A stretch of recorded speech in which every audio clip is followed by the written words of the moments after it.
Hi guys, good morning po.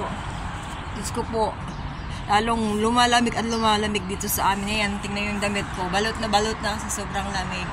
Nasa 6 to 7 degrees kami ngayon. Minsan nagpo-5, minsan nga kanina madaling araw, nag-3, nag-2. Diyos ko, sobrang lamig guys. Alam mo na, kapal na talaga yung damit ko. Kasi sobrang lamig, lalo sa labas. As in talagang super lamig. So ngayon, nag-aantay ako ng bus. Ito yung daily routine ko guys, araw-araw. Sa umaga, bago ng maaga at magluto ng agahan. Yun naman ang talagang obligasyon ng isang kaunyang, but proudly kunyang out there. Diba? Atid sundo sa school, Lenis. Pero sa ngayon, nag-aantay ako ng bus. So, may 11 minutes pa naman ayan sa likod ko. Naka-minutes naman yan. 11 minutes yung aantayin ko. Ayaw ko munang maglakad. Medyo tinatamad ako maglakad kasi napakalamig. Lalo sa seaside, as in talagang sobrang lamig kasi nga mahangin, open yung hangin. So, malalanghap mo talaga yung ng dagat. Kaya lalong mas malamig.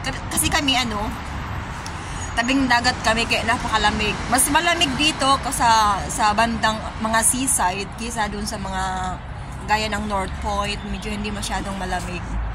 Mid-level, hindi masyado. Kasi may dagat naman dun sa mid-level, yung dating tinitirahan ko.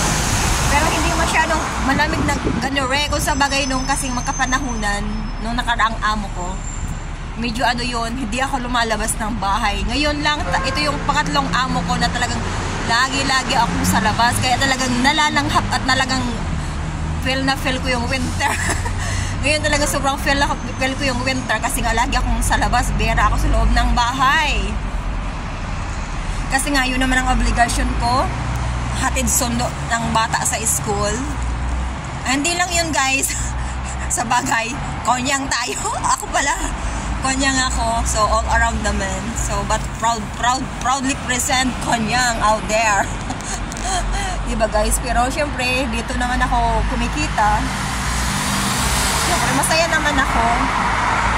Kahit nga sinasabing kunyang, at least, malinis na trabaho naman to guys, diba? Tagalinis tayo. Ay, ako. Tagalinis, tagakuskos, at kahit pa, wala naman tayong tinatapakan. At saka, malinis naman na trabaho, diba?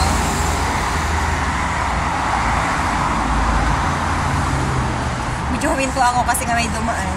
Nakatingin sa akin. Siguro inisip nila, ano ba pinagsasabi nito? Salita ng salita, magkasilap.